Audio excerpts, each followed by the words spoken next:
समस्त को स्वागत करुच्ची पिलामाने संस्कृत यूट्यूब चैनल को। तो पिलामाने आमे स्वप्न बासवदत्तम 2 मार्किया क्वेश्चन आंसर से सब को आम डिस्कसन करूले।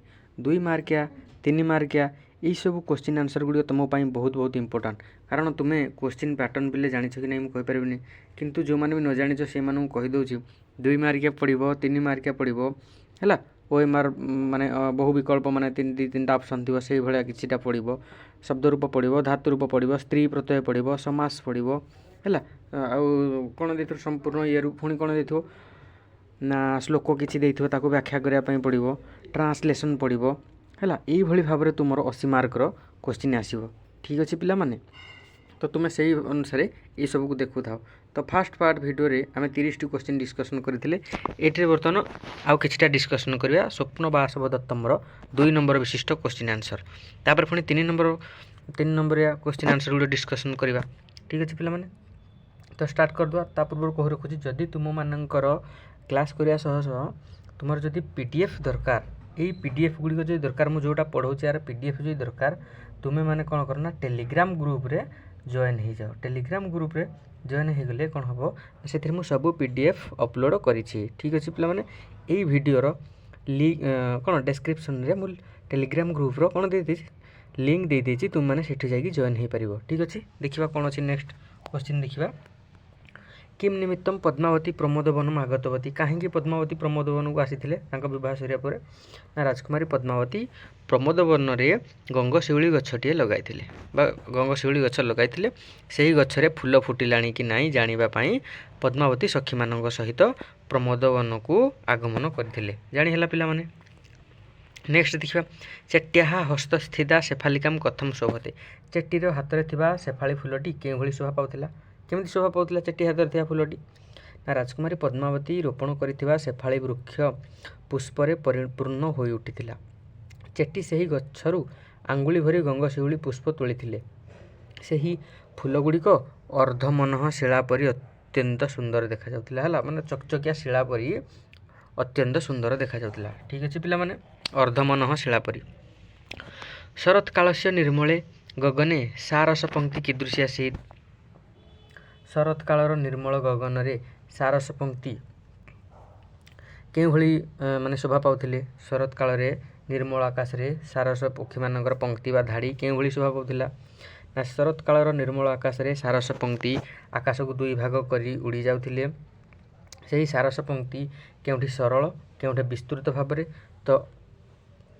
अन्य केतबेले सप्तर्षि मंडल परी वक्राकार रे गति रे उड़ी जाउथिले। ठीक अच्छे पिला माने केतबेले एमती सीधा मार्ग रे जाउथिले केतबेले सीधा मार्ग जाउथिले केतबेले बंका टंका आगे जाउथिले आउ केतबेले एमती माने कोन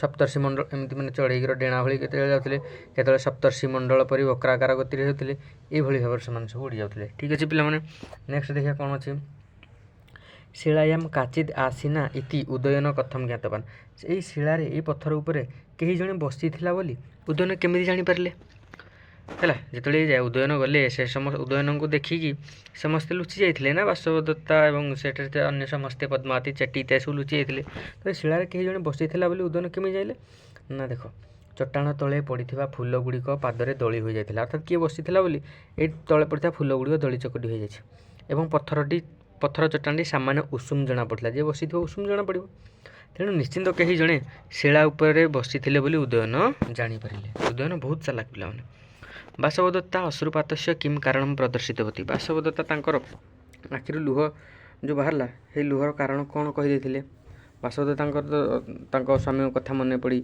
सी भी कांदी पकई ना से चतुर्थ अंकरे जेतले माने पचारे कहीं अश्रु झरुची से अश्रुपातर कारण कौन से देखते ना लता मंडप उहाड़ू निज स्वामी को दर्शन करी बासवदत्ता चक्षु लुह छल छल हो जाता दासी कारण पचारंदे से कही जे भ्रमर मान धृष्टता फल काशतंडी फूलर पराग रेणु उड़ी आसी पड़ू मो चक्षु लोतकाप्लुत हो जाए। ठीक अच्छे पिला ना ये प्रमोद उद्यान विदूषक उदयनम किम प्रश्न दृष्टवान दृष्टवान हो पे पृष्ठवान है पृष्ठवान माने पचारि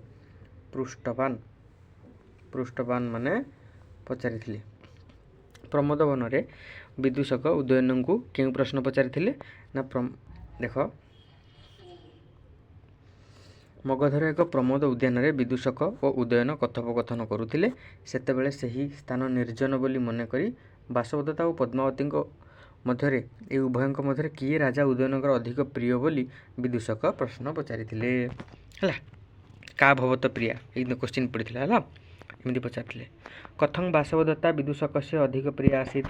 କାହିଁକି ବାସବଦତ୍ତା ବିଦୂଷକଙ୍କର ଅଧିକ ପ୍ରିୟ ଥିଲେ? କାହିଁକି ବାସବଦତ୍ତା କାହିଁକି ବିଦୂଷକଙ୍କର ଅତ୍ୟଧିକ ପ୍ରିୟ ଥିଲେ? ଆଚ୍ଛା, ତୁମେମାନେ ପିଲାମାନେ ଯେଉଁମାନେ ଭିଡ଼ିଓଟି ଦେଖୁଛ ନିଶ୍ଚିନ୍ତ ରୂପରେ ତୁମେ କମେଣ୍ଟ କର ସ୍ୱପ୍ନ ବାସବଦତ୍ତମ୍ ନାଟକର ବିଦୂଷକର ନାଁ କ'ଣ? ପିଲାମାନେ ନିଶ୍ଚିନ୍ତ ରୂପେ କମେଣ୍ଟ କରିବ ବିଦୂଷକର ନାଁ କ'ଣ,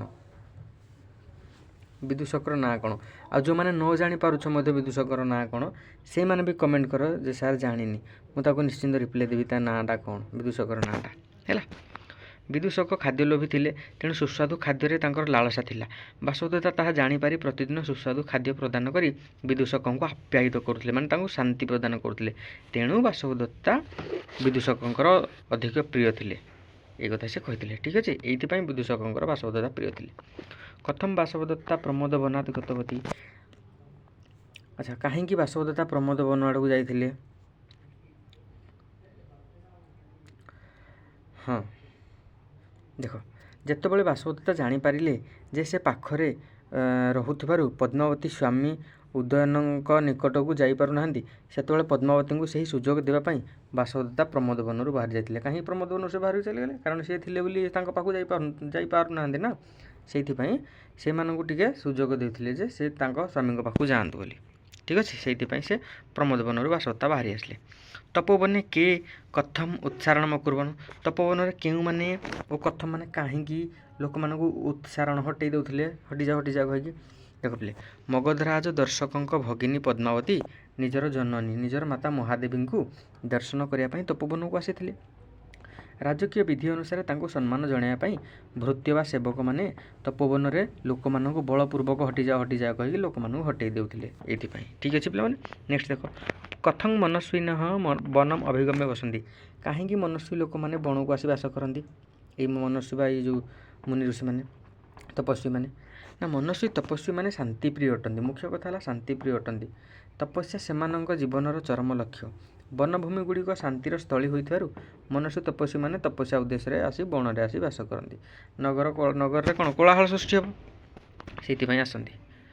କାଞ୍ଚୁକ୍ୟସ୍ୟ ମତାନୁସାରଂ ପଦ୍ମାବତ୍ୟାଃ କୁଳବ୍ରତମ୍ କିମ୍। এইটা ପିଲାମାନେ ଟିକେ ଇମ୍ପୋର୍ଟାଣ୍ଟ, ଦେଖ ଏଇଟା ଇମ୍ପୋର୍ଟାଣ୍ଟ, ତୁମାନେ ମନେ ରଖିଦିଅ। କାଞ୍ଚୁକ୍ୟସ୍ୟ ମତାନୁସାରଂ ପଦ୍ମାବତ୍ୟାଃ କୁଳବ୍ରତମ୍ କିମ୍। କାଞ୍ଚୁକ୍ୟ ମୁନି ଋଷିମାନଙ୍କୁ ସମ୍ବୋଧନ କରି କହିଥିଲେ ଯେ ପଦ୍ମାବତୀ ଅତ୍ୟନ୍ତ ଧର୍ମପରାୟଣ ଅଟନ୍ତି।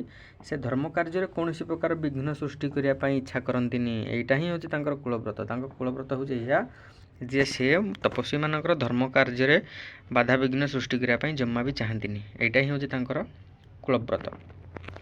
Kim Kim ସୁଖେନ ଦାତୁମ୍ ଶକ୍ୟତେ। କେଉଁ କେଉଁ ଜିନିଷ ସୁଖପୂର୍ବକ ଦେଇଦେବାଟା ସମ୍ଭବ? ନା ଦାନ କରିବା ମନୁଷ୍ୟର ପରମ ଧର୍ମ। ଏହି ସଂସାରରେ ଜଣେ ଯାଚକକୁ ଧନ, ଜୀବନ, ତପସ୍ୟାର ଫଳ ତଥା ଅନ୍ୟ ସମସ୍ତ ବସ୍ତୁ ଦାନ କରିବା ସହଜସାଧ୍ୟ ଓ ସୁଖକର ଅଟେ। କ'ଣ କ'ଣ ସବୁ ଗୋଟେ ଲୋକକୁ ଦେଇଦେବାଟା ମାନେ ସୁଖକର?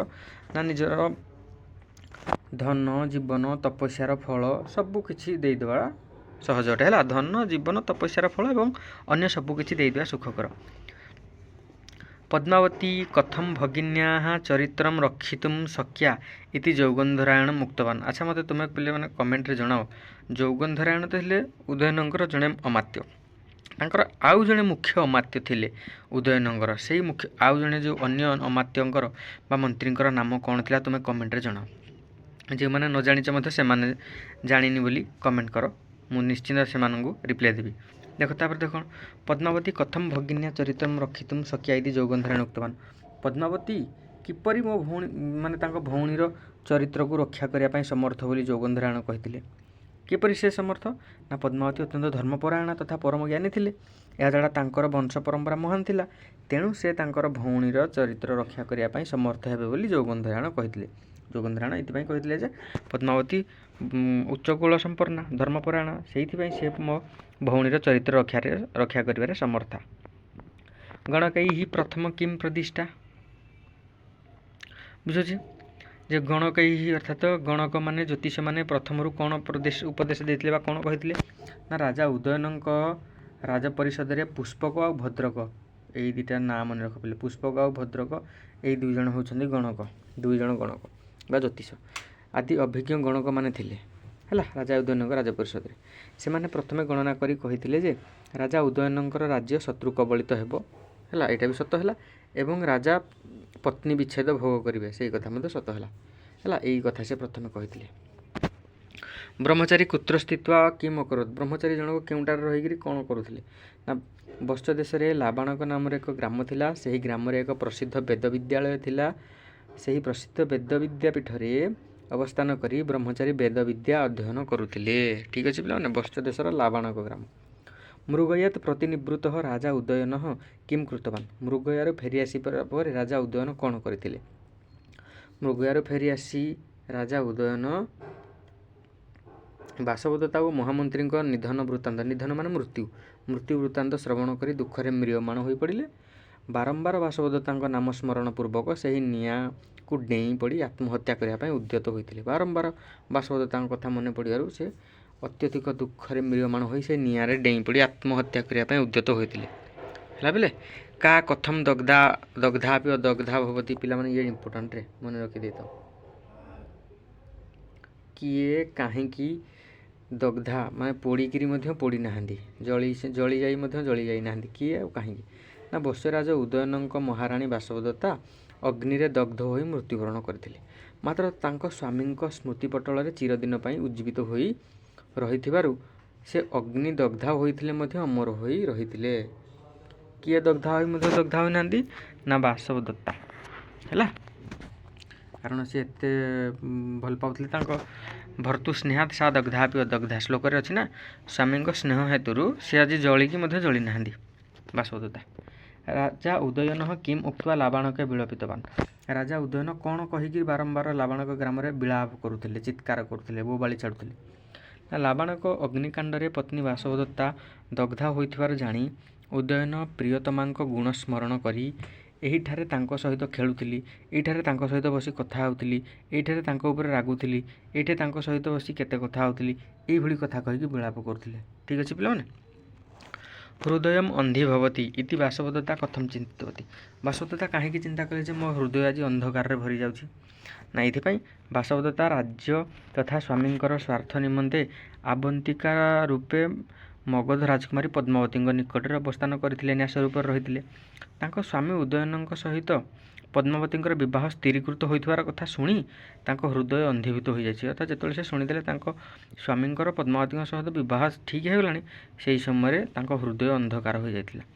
ତାଙ୍କର କ'ଣ ଯେକୌଣସି ସ୍ତ୍ରୀର ବି ହୃଦୟ ଅନ୍ଧକାର ହୋଇଯିବ।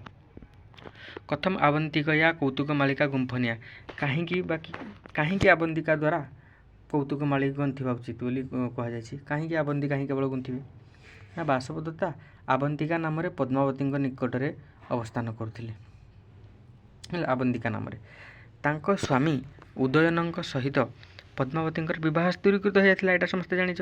ଆବନ୍ତିକା ଯେହେତୁ ପତିବ୍ରତା ସ୍ନେହୀ ଉଚ୍ଚକୁଳ ସମ୍ଭୂତା ହୋଇଥିବାରୁ ତାଙ୍କ ଉପରେ କୌତୁକ ମାଳିକା ଗୁନ୍ଥିବା କାର୍ଯ୍ୟ ନ୍ୟସ୍ତ ଥିଲା। ଏଇଥିପାଇଁ କାରଣ ସେ ପତିବ୍ରତା ସ୍ନେହୀ ଆଉ ଉଚ୍ଚକୁଳ ସମ୍ଭୂତା ଥିବାରୁ, ପତିବ୍ରତା ସ୍ନେହୀ ଉଚ୍ଚକୁଳ ସମ୍ଭୂତା ଥିବାରୁ।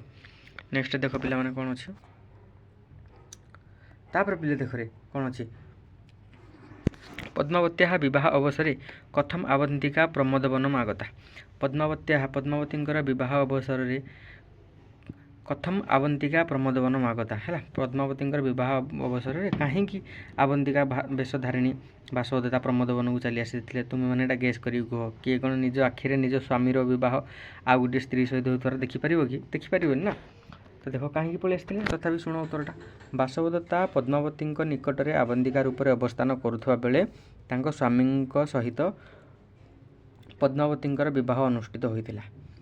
ତାହା ତାଙ୍କ ପକ୍ଷରେ ଅସହ୍ୟ ଥିବାରୁ ବିବାହ ଦିନ ଆବନ୍ତିକା କ'ଣ ହେଲା ଦୁଃଖ ଲାଘବ କରିବା ପାଇଁ ପ୍ରମୋଦ ଉଦ୍ୟାନକୁ ଯାଇଥିଲେ। ପିଲାମାନେ ଭିଡ଼ିଓ ଗୋଟେ ଲାଇକ୍ କରିଦିଅ ନିଶ୍ଚିନ୍ତ ରୂପେ।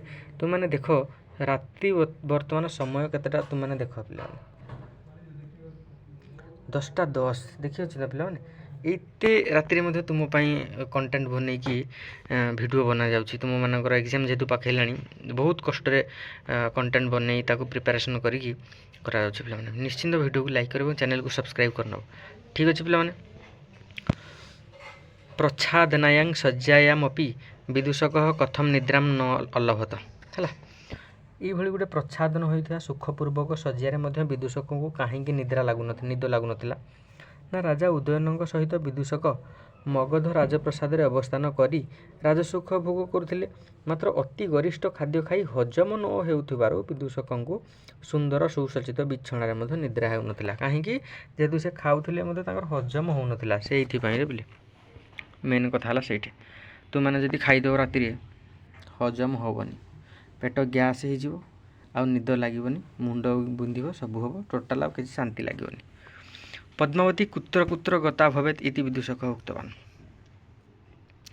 पद्मावती केउठिकु जाइथि बाहरी बोली विदूषक कहले अर्थात जितेबाला से समस्ते माधवीलता मंडप को जाते प्रमोदवन जो जाते से कहले पद्मावती बोधे एठारे आसिक चली जाइछन्ति तेरे विदूषक कही पद्मावती बोधे से जाइए ना से तो केउ स्थान को जाइए बोली विदूषक कही मुझे तुमको कही कमेंट सेक्शन में जन विदूषक नाम कौन जो मैंने न जाच भी से भी कहीदिव जाच कि न जाच मुझे रिप्लाई देवी नाटा भी जनईदेवी ना प्रमोद उद्यान को आसी पद्मावती लता मंडप को गले अथवा आसन पुष्प विमंडित व्याघ्र चर्माच्छादित पर्वत तिलक नामक स्थान को गले कि पशु पक्षी पूर्ण दारुक पर्वत को गले कि ये विदूषक मन मन कौन ये विदूषक कौन कहते सूचना देते एमती कहते ये जाइन तो ना पर्वत तिलक नामक स्थान को गले कि पशु पक्षी पूर्ण दारुक पर्वत निकट को गले कि ये कथा कहते देख उदयन से अश्रुपात कारण किम इति विदूषक उक्तवान उदयनंकर अश्रुपात कारण कौन बोली विदूषक कही ना उदयनंकर अश्रुपात कारण दर्शा को जाई विदूषक कही क्षिप्र बेगर पवन बहिबारु काश फूलर रेणु उड़ी आसी राजा काशतंडी फूलर रेणु उड़ी आसी राजा आखिरे पड़ जाइथारु मुख अश्रु जल भिजी जाइबा आखिर लुह बाहरी पड़ी है कदा सत्कार प्रीति उत्पादयती केते बेले सत्कारटा आमको बहुत खुशी दे थाए अतिथि सत्कारटा आमको खुशी दे थाए ना साधारणतः आनंद उल्लास समय निजर बंधुवर्ग को सत्कार कराई थाए मात्र यह निश्चित जे सही सत्कार आदर सहकार गृहीत हेले ताहा मन में प्रीति उत्पन्न करे केतेबेले गोटे सत्कारटा मन में खुशी उत्पादन करिवो जेतेबेले तुम आग्रह सहकार जनक अतिथि सत्कार करिवो तुमको खुशी लागिवो ना आ मन में इच्छा नथिवो एटा कहीं आसिले अतिथि कहीं आसिले कौन पे आसिले एमती कहीकि माने कौन मन में तांको गाली देइकरी तांको सत्कार करथुवो सेटा तुमको केबे हेले खुशी देबो नै हला नेक्स्ट देखो राजा उदयन स्वप्नांते किम अपश्यत पंचम कपिले है राजा तुम्हें माने कमेंट करी कहबो जे पंचम अंकटी को स्वप्नांक कहीं कहगला कमेंट करी मते निश्चिंत जणेब से जिते बड़ टाइपिंग करने पड़ू पछे तुम मैंने कमेंट करी मते निश्चिंत जणेब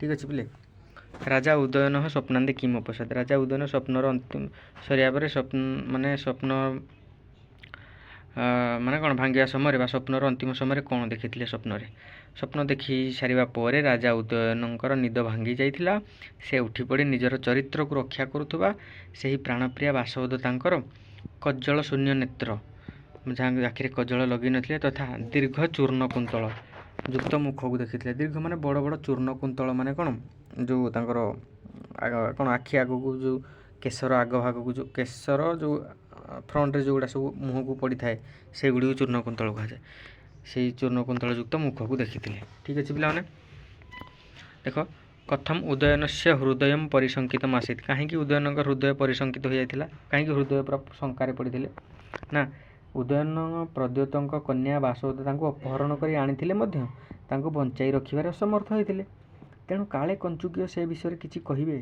कि कहीं बाप घर बासवद बापा घर आसी कंचुकीय धाई माँ वसुंधरा इत्यादि सब आसी काले से कौन किसी कहे बोली यही कथा चिंता करी उदयन हृदय शंकाकूल हो जाता एका उपरता अपरता असन्निहिता है जड़े मरी जाइछन्ति आउ जड़े एठारे नाहांती इत्यस्य को अर्थ यार अर्थ कौन प्रमोद वन में भ्रमण काल पद्मावती और वासवद मध्य किए उदयनंकर अधिक प्रिय बोली जिते विदूषक पचारे राजा कहवाक इच्छा करनथिले तेणु विदूषक कहले जे कह ଜଣେ ବାସବଦତ୍ତା ମୃତା ଅର୍ଥାତ୍ ଜଣେ ଉପରତା ମାନେ ଜଣେ ମୃତା ଅର୍ଥାତ୍ ଏହା ବୁଝାଉଛି ବାସବଦତ୍ତାଙ୍କୁ, ଅପରା ଅସନ୍ନିହିତା ଆଉ ଜଣେ ଏଠି ନାହାନ୍ତି ମାନେ ଏଇଟା ବୁଝାଉଛି ପଦ୍ମାବତୀଙ୍କୁ। ଏଇ କଥା ସବୁ କହିଥିଲେ। ବୁଝାଉଛି? ଜଲ୍ଦି ଜଲ୍ଦି ଦେଖିଥିବେ ପିଲାମାନେ, ଆଉ 5-6ଟି ରହିଲା କୋଶ୍ଚିନ୍ ସାରିଦେବା। ବୁଦ୍ଧି କଦା ପ୍ରସାଦମ୍ ଜାତି, ଏଇଟା ପିଲାମାନେ ମୋଷ୍ଟ ଇମ୍ପୋର୍ଟାଣ୍ଟରେ ହେଲା। ମନରେ ଥିବା ଦୃଢ଼ ଅନୁରାଗକୁ ଛାଡ଼ି ହୁଏ ନାହିଁ, ମନେ ପକାଇଲେ ଦୁଃଖ ନୂଆ ହୋଇ ଉଠେ। ତେଣୁ ମନୁଷ୍ୟ ଅଶ୍ରୁମୋଚନ କରି ସ୍ନେହର ଋଣକୁ ପରିଶୋଧ କରି ସେହି ଦୁଃଖରୁ ନିବୃତ୍ତ ପାଇ ପ୍ରସନ୍ନ ହୋଇଥାଏ। ବୃଦ୍ଧି କେତେବେଳେ ମନର ବୁଦ୍ଧିଟା ହେଲା, ମନଟା କେତେବେଳେ ଟିକେ ହାଲକା ହେଇଯାଏ ନା ମରିଯାଇଥିବା ବ୍ୟକ୍ତି ପାଇଁ ଟିକେ ଅଶ୍ରୁମୋଚନ ଲୁହ ଝରେଇଥିଲେ ବୁଦ୍ଧିଟା କ'ଣ ହେଇଯାଏ, ପ୍ରସାଦ ଲାଭ କରିଥାଏ ବା ଖୁସି ହୋଇଯାଇଥାଏ, ମନଟା ଖୁସି ହୋଇଥାଏ। ପଦ୍ମାବତୀ ସମୁଦ୍ର ଗୃହକମ୍ ନା ଆଗତା ଇତି ଉଦୟନ କଥମ ଜ୍ଞାତବାନ, ପଦ୍ମାବତୀ ସମୁଦ୍ର ଗୃହକୁ ଆସିନାହାନ୍ତି ବୋଲି ଉଦୟନ କାହିଁକି ଜାଣିଥିଲେ, କିପରି ଜାଣିପାରିଥିଲେ? ଉଦୟନ ଦେଖିଲେ ଯେ ସେଜଟି ସମାନ ଭାବରେ ବିଛା ହୋଇ ପଡ଼ିଛି। ଯଦି ଯିଏ ଏଠି ଶୋଇଥାନ୍ତା ସେଜଟା ନିଶ୍ଚିନ୍ତ କ'ଣ ହେଇଥାନ୍ତା, ଏପଟ ସେପଟ ହେଇଥାନ୍ତା। ତକିଆରେ ମଧ୍ୟ ମୁଣ୍ଡ ବିନ୍ଧାର ମଲ୍ଲମର ପ୍ରଲେପ ଲାଗିନାହାନ୍ତି। ଯାହାର ମୁଣ୍ଡ ବିନ୍ଧୁଥିବ ତା ମସ୍ତକରେ ନିଶ୍ଚିନ୍ତ କ'ଣ ତେଲ ଇତ୍ୟାଦି ଲଗାଯାଇଥିବ, ସେଇଟା ତକିଆରେ ଲାଗିକି ତକିଆ ମଧ୍ୟ ମଳି ହେଇଯିବା କଥା, ସେଇଟା ବି ହେଇନି। ଏହାଛଡ଼ା ସେଇ ଘରେ ବିଶେଷ ସାଜସଜ୍ଜା କରାଯାଇ ନାହିଁ। ଯାହାର ଦେହ ଭଲ ନଥିବ ତା ଦୃଷ୍ଟି ଆକର୍ଷଣ କରିବା ପାଇଁ ସାଜସଜ୍ଜା ହୋଇଥାଏ, ତେଣୁ କିନ୍ତୁ କିଛି ବି ହେଇନି। ତେଣୁ ପଦ୍ମାବତୀ ସମୁଦ୍ର ଗୃହକୁ ଆସିଥିଲେ। ଆଉ ମଧ୍ୟ କ'ଣ ଏବଂ ଜଣେ ଯଦି ରୋଗରେ ପଡ଼ିଥିବ, ଆଉ ଗୋଟେ ଲକ୍ଷଣ ଏଠି ଦେଇନି ମୁଁ କହିଦେଉଛି ପିଲାମାନେ। ଏବଂ ଏଇଥିରୁ ମଧ୍ୟ ଜାଣିପାରିଲେ ଯେ ଜଣେ ରୋଗରେ ପଡ଼ିଥିବା ବ୍ୟକ୍ତି ଏତେ ଜଲ୍ଦି ବି କ'ଣ ଶଯ୍ୟା ତ୍ୟାଗ କରିକି ଯାଇପାରିବ ନାହିଁ। ତେଣୁ ଏଇଥିରୁ ଜଣାପଡ଼ିଗଲା ଯେ ପଦ୍ମାବତୀ ସମୁଦ୍ର ଗୃହକୁ ଆସିନଥିଲେ। ଏ କଥା ଉଦୟନ ଜାଣିପାରିଥିଲେ। ବୀଣା ଶିକ୍ଷା ସମୟରେ ବାସବଦତ୍ତା କିମ୍ କୃତବତୀ, ବୀଣା ଶିକ୍ଷା ସମୟରେ ବାସବଦତ୍ତା କ'ଣ କରି ପକାଉଥିଲେ? ଯେତେବେଳେ ବୀଣା ଶିକ୍ଷା ଲାଭ କରୁଥିଲେ ଉଦୟନଙ୍କ ପାଖରୁ, ବୀଣା ଶିକ୍ଷା ପ୍ରଦାନ ସମୟରେ ବାସବଦତ୍ତା ଅନୁରାଗବଶତଃ ଏକ ଲୟରେ, ମାନେ ସେ ଯେହେତୁ ଭଲ ପାଉଥିଲେ ଏତେ ରାଜା ଉଦୟନଙ୍କୁ, ସେ ଏକ ଲୟରେ ଉଦୟନଙ୍କୁ ଚାହିଁ ରହି ଅନ୍ୟମନସ୍କ ହୋଇ ଉଠୁଥିଲେ। ଫଳରେ ତାଙ୍କ ହାତରୁ ବୀଣା ଦଣ୍ଡ ଖସି ପଡ଼ୁଥିଲା, ସେ ତାହା ଜାଣିପାରୁନଥିଲେ। ଶୂନ୍ୟରେ ହସ୍ତା ଆଙ୍ଗୁଳି ଚଳନା କରୁଥିଲେ, ମାନେ ସେ ରାଜା ଉଦୟନଙ୍କୁ ଚାହିଁକି ଏତେ ଭଲ ପାଇ ଯାଉଥିଲେ ଯେ କେତେବେଳେ ବୀଣା ବଜଉ ବଜଉ ହାତରେ ବୀଣା ଖସି ପଡ଼ିଛି, ସେ ଶୂନ୍ୟରେ ହାତଟାକୁ ଏମିତି ବୀଣା ବଜାଇଲା ଭଳିଆ କରୁଛନ୍ତି, ସେ ନିଜେ ବି ଜାଣିପାରୁନଥିଲେ। ହେଲା ପିଲାମାନେ, ନେକ୍ସଟ ଦେଖ କ'ଣ ଅଛି। ପ୍ରସ୍ଥାନ ସମୟ ବାସବଦତ୍ତା କିମ୍ କୃତବତୀ, ପ୍ରସ୍ଥାନ ଫେରି ଆସିବା ସମୟରେ ବାସବଦତ୍ତା କ'ଣ କରିଥିଲେ? ଯେତେବେଳେ ସେ ଘର ଛାଡ଼ିକି ପଳେଇ ଆସିଲେ, ରାଜା ଉଦୟନ ଯେତେବେଳେ ବାସବଦତ୍ତାଙ୍କୁ ନେଇକି ପଳେଇ ଆସିଥିଲେ, ସେହି ସମୟରେ ବାସବଦତ୍ତା କ'ଣ କରୁଥିଲେ ନା ଉଜ୍ଜୟିନୀରୁ କୌଶାମ୍ବୀକୁ ପ୍ରତ୍ୟାବର୍ତ୍ତନ କରିବା ସମୟରେ, ଉଜ୍ଜୟିନୀ ହେଉଛି କ'ଣ ପିଲେ ବାସବଦତ୍ତାଙ୍କର ଦେଶ, କୌଶାମ୍ବୀ ହେଉଛି ବତ୍ସ ଦେଶର ରାଜଧାନୀ ହେଲା। ଯେତେବେଳେ ଉଜ୍ଜୟିନୀରୁ କୌଶାମ୍ବୀକୁ ପ୍ରସ୍ଥାନ କରିବା ସମୟରେ ବାସବଦତ୍ତା ନିଜ ଆତ୍ମୀୟମାନଙ୍କୁ ସ୍ମରଣ କରି ଚକ୍ଷୁରୁ ଲୋତକ ଝରାଇ ଉଦୟନଙ୍କ ଛାତି ଉପରେ ଆଉଜି ପଡ଼ୁଥିଲେ। ଫଳରେ ଉଦୟନଙ୍କ ଛାତି ଆଖି ଲୁହରେ ଓଦା ହୋଇ ପଡ଼ୁଥିଲା। ଠିକ୍ ଅଛି ପିଲାମାନେ, ଦେଖ ଆଉ 2ଟି କୋଶ୍ଚିନ୍ ତ ରହିଲା। ଆଉ କଦା କଥମ ଚ ଉଦୟନ ବାସବଦତ୍ତା ଅପହୃତବାନ, କେତେବେଳେ କାହିଁକି କେତେବେଳେ ଓ କିପରି ଉଦୟନ ବାସବଦତ୍ତାଙ୍କୁ ଅପହରଣ କରି ଆଣିଥିଲେ? ନା ଅବନ୍ତୀରାଜ ପ୍ରଦ୍ୟୋତ ଉଦୟନଙ୍କୁ ନେଇ କନ୍ୟା ବାସବଦତ୍ତାଙ୍କୁ ବୀଣା ଶିକ୍ଷା ପ୍ରଦାନ କାର୍ଯ୍ୟରେ ନିଯୁକ୍ତ କରିଥିଲେ। ଉଭୟଙ୍କ ମଧ୍ୟରେ ପ୍ରେମ ସମ୍ପର୍କ ଗଢ଼ି ଉଠିବାରୁ ଉଦୟନ ବାସବଦତ୍ତାଙ୍କୁ ଅପହରଣ କରି ନେଇ ଆସିଥିଲେ। ଲାଷ୍ଟ କୋଶ୍ଚିନ୍ ପିଲାମାନେ ଦେଖିନିଅ 2 ନମ୍ବରିଆ ହେଲା। ଏହାପରେ ପୁଣି 3 ନମ୍ବରିଆ ଅଛି ପିଲାମାନେ, ମୋଷ୍ଟ ଇମ୍ପୋର୍ଟାଣ୍ଟ, ସବୁ ପଢ଼ିଦିଅ ପିଲେ। ତୁମେ 3 ନମ୍ବର ଗୁଡ଼ା ସବୁଗୁଡ଼ା ତୁମେ ପଢ଼ି ଦେଇଥାଅ, କିଛି ନହେଲେ ଏଇଟା ସବୁ ସିନା ପଢ଼ିବନି, ହେଲେ ଗୋଟେ ଲଙ୍ଗଟାଇ ପଢ଼ିଲେ ତ ତୁମେ ଏଇଗୁଡ଼ାକ ତ ତୁମେ କ'ଣ କରିବ ନା ଇଏ କରିକି ତ ଲେଖିବ ନା ତୁମେ ମିଶେଇକି ସବୁ। ଦେଖ, ଯୌଗନ୍ଧରାୟଣ ଉଦୟନମ୍ କଦା ଉଦ୍ଧାରମ୍ କୃତବାନ, ଯୌଗନ୍ଧରାୟଣ ଉଦୟନଙ୍କୁ କେତେବେଳେ ଉଦ୍ଧାର କରିଥିଲେ? ନା ଯୌଗନ୍ଧରାୟଣ ମିଛରେ ପାଗଳର ଅଭିନୟ କରି ଯୁଦ୍ଧର ସୂତ୍ରପାତ ଘଟେଇ ଏବଂ ଶାସ୍ତ୍ର ଅନୁମୋଦିତ ମନ୍ତ୍ରଣା ପ୍ରଦାନ କରି ବିପଦ ସାଗରରେ ବୁଡ଼ି ଯାଉଥିବା ରାଜା ଉଦୟନଙ୍କୁ ଉଦ୍ଧାର କରିଥିଲେ। ମିଥ୍ୟୈଶ୍ଚ ଉନ୍ମାଦନୈଶ୍ଚ ଏମିତି ଗୋଟେ ଶ୍ଲୋକ ଅଛି ପିଲାମାନେ 6ଠ ଅଙ୍କରେ ଲାଷ୍ଟ ହେଲା। ପାଗଳର ଅଭିନୟ କରି ଯୁଦ୍ଧ ସୂତ୍ରପାତ ଘଟେଇ ଶାସ୍ତ୍ର ଅନୁମୋଦିତ ମନ୍ତ୍ରଣା ପ୍ରଦାନ କରି ବିପଦ ସାଗରରେ ବୁଡ଼ି ଯାଉଥିବା ରାଜା ଉଦୟନଙ୍କୁ ଉଦ୍ଧାର କରିଥିଲେ। ଏତିକି ପିଲାମାନେ ତୁମର 2 ମାର୍କିଆ ଥିଲା। ନେକ୍ସଟ ପାର୍ଟରେ ଆମେ 3 ମାର୍କିଆ ଗୁଡ଼ାକ ସବୁ ଆମେ ଡିସ୍କସନ୍ କରିବା। ଭିଡ଼ିଓ ଭଲ ଲାଗିଲେ ନିଶ୍ଚିନ୍ତ ଲାଇକ୍ କରିବେ, ଚ୍ୟାନେଲକୁ ନିଶ୍ଚିନ୍ତ ସବସ୍କ୍ରାଇବ୍ କରିନେବ ପିଲାମାନେ। ଭିଡ଼ିଓକୁ ଫୁଲ୍ ଦେଖ, ଏକ୍ଜାମ୍ ଟାଇମ୍ ଯାହା ଥରେ ଦେଖିବ ସବୁ ମନେ ରହିବ ହେଲା। ସେତିକି ପର୍ଯ୍ୟନ୍ତ ପିଲା ବିରତି ନେଉଛି। ନମ ସଂସ୍କୃତ।